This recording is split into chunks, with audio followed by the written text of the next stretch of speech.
Hello friends, welcome to சத்யாவின் சமையல். நம்ம இன்னைக்கு இந்த வீடியோவில் ரொம்ப ஹெல்த்தியான, ரொம்பவுமே கிறிஸ்பியான, டேஸ்டியான ஈவினிங் டைம் ஸ்நாக்ஸ் ரெசிபி தாங்க எப்படி செய்யுதுன்னு பார்க்க போகிறோம். கோதுமை மாவு வச்சு சூப்பரான போண்டா எப்படி செய்கிறது அப்படின்னு சொல்லிட்டு இந்த வீடியோவில் பார்க்கலாங்க. அதுக்கு ஒரு பவுல் எடுத்துக்கோங்க. அதில் 1 கப்பு கோதுமை மாவு எடுத்துக்கோங்க. ரேஷனில் அரைச்ச கோதுமை மாவு, கடையில் வாங்கின மாவு எது வேணாலும் எடுத்துக்கலாங்க. 1 கப்பு கோதுமை மாவு, அதுக்கு 1லிருந்து 2 டேபிள் ஸ்பூன் வரைக்கும் அரிசி மாவு சேர்த்திக்கோங்க. அதிகமாக அரிசி மாவு சேர்த்த வேண்டாம்.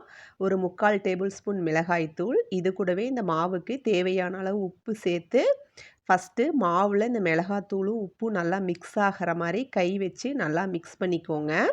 ஃபஸ்ட்டு தண்ணி எதுவும் சேர்த்த வேண்டாம், மாவு மட்டும் நல்லா மிக்ஸ் பண்ணிக்கோங்க. இது கூடவே ஒரே ஒரு பச்சை மிளகாய் பொடியாக கட் பண்ணி சேர்த்திக்கோங்க.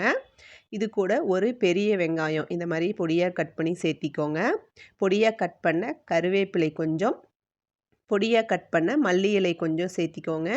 சேர்த்துட்டு நல்லா மிக்ஸ் பண்ணிக்கோங்க. இந்த வெங்காயம், கருவேப்பிலை, மல்லி இலையெல்லாம் அந்த கோதுமை மாவு கூட நல்லா மிக்ஸ் ஆகிற மாதிரி நல்லா மிக்ஸ் பண்ணிக்கோங்க.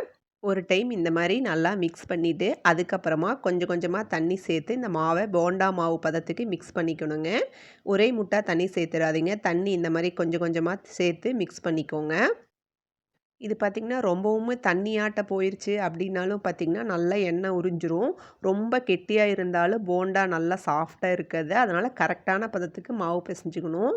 கடைசியாக கொஞ்சமாக சமையல் சோடா சேர்த்து நல்லா மிக்ஸ் பண்ணிக்கோங்க.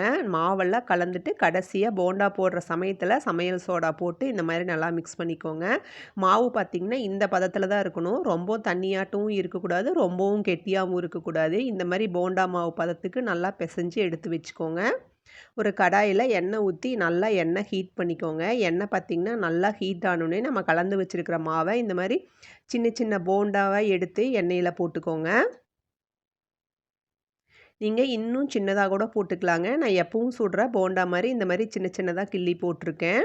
நம்ம வேணும்னா பக்கோடா மாதிரி கூட போட்டுக்கலாம்.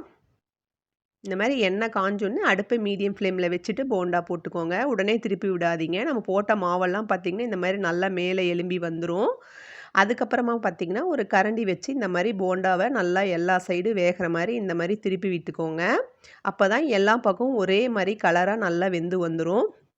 இந்த அளவுக்கு பார்த்திங்கன்னா போண்டா நல்லா கலர் சேஞ்ச் ஆகி வந்துடும். எண்ணெயில் இருக்கிற பபுள்ஸுமே பார்த்திங்கன்னா நல்லா அடங்கி வந்துடும். இப்போ பார்த்திங்கன்னா போண்டா நல்லா வெந்துருச்சுங்க. இப்போ எண்ணெயிலேருந்து பார்த்திங்கன்னா இந்த போண்டாவை எடுத்துக்கலாங்க.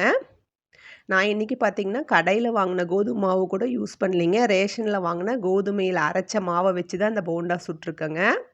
இது பார்த்திங்கன்னா ஒரு 4-5 நிமிஷத்துலேயே டக்குன்னு செஞ்சு முடிச்சிடலாம். அதுவும் ரொம்பவும் ஹெல்த்தி நம்ம கோதுமை மாவில் செய்கிறதுனால. கண்டிப்பாக நீங்களும் ட்ரை பண்ணி பாருங்கள். ட்ரை பண்ணி பார்த்துட்டு டேஸ்ட் எப்படி இருந்ததுன்னு மறக்காமல் கமெண்ட் பண்ணுங்கள். இந்த வீடியோவுக்கு ஒரு லைக் பண்ணிடுங்க.